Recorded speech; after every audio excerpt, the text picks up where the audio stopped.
tu as un retard pec, un retard épaule, bras, bref, tu as un retard.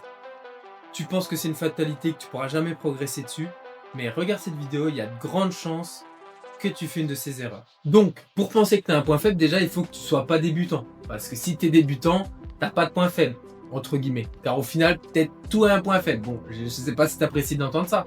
On a tous commencé quelque part, donc forcément, quand on démarre, t'as pas de point faible. Attends quelques années, et là, tu verras s'il y a vraiment des muscles qui sont en retard sur d'autres.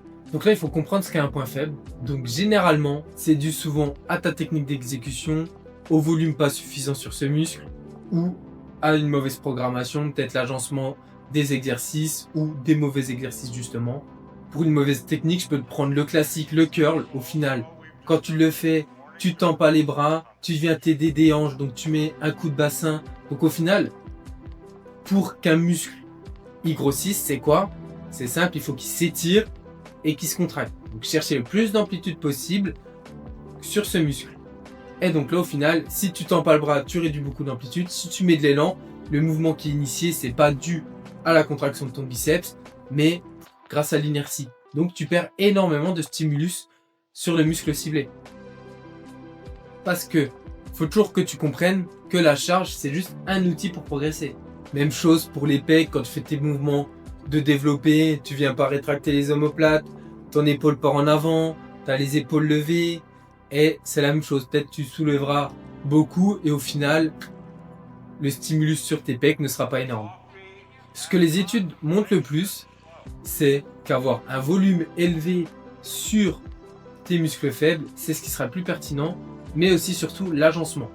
Ça a été montré que faire tes exercices en premier sur tes points faibles sera le plus pertinent parce que tu es vraiment le plus frais et tu es vraiment plus performant sur tes premiers exercices.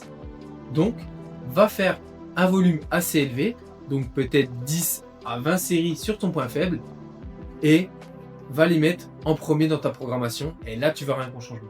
Car forcément, en plus en fin de séance, tu seras beaucoup plus fatigué. Donc si tu regardes ton programme, d'ailleurs j'espère que tu as un programme, tu verras que normalement tes derniers exercices, tu progresses beaucoup plus lentement. Tu as du mal à chercher une répétition de plus, à augmenter la charge, c'est sûr. Tu es moins frais, tes muscles sont déjà fatigués, ton système nerveux est fatigué. Bref, il y a trop de facteurs qui rentrent en jeu. Donc c'est pour ça, vraiment, mets en premier tes points faibles. Et en plus du volume, ok c'est bien, je t'ai dit de faire peut-être 10 voire jusqu'à 20 séries en fonction de quel muscle est en point faible, mais essaye de splitter ce volume. Car au final, comme je te l'ai dit, le plus important c'est d'être concentré pour être performant dessus, surtout si c'est un point faible, il faut que tu sois vraiment concentré sur la technique. Donc si tu le fais tes 15 séries sur une seule séance, c'est pas le plus pertinent. Imaginons ton point faible c'est les pecs, comme on l'a dit tout à l'heure, et tu fais une séance pec où tu mets toutes tes séries dessus, c'est peut-être pas le mieux parce que les derniers, déjà tu n'auras plus de jus, la concentration sera moins bonne.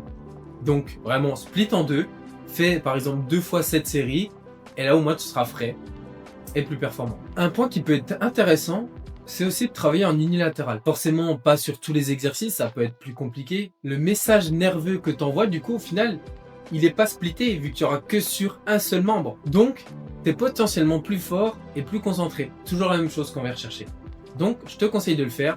Si en même temps, en plus de ton point faible, tu as un retard sur un des deux bras, tu commences par ton point faible. Et aussi, de faire de l'unilatéral, tu es souvent plus stable. Imaginons pour le dos, au moins si tu fais du tirage diagonal, du tirage neutre, tu peux te stabiliser avec l'autre bras. Tu es sûr que ton buste ne va pas bouger. Tu peux peut-être chercher aussi plus d'étirement ou plus de contraction. Imaginons sur un écarté en uni, tu peux venir raccourcir au maximum. Bref, teste de l'unilatéral en fonction de tes points faibles, en fonction des exercices que tu as, ça peut parfois être pertinent. Tu l'as compris, les 3 règles les plus importantes, la technique, l'agencement, donc mettre en premier, le volume, avoir un haut volume divisé en 2 pour avoir une haute fréquence dans ta semaine ou dans ton cycle s'il est plus long qu'une semaine.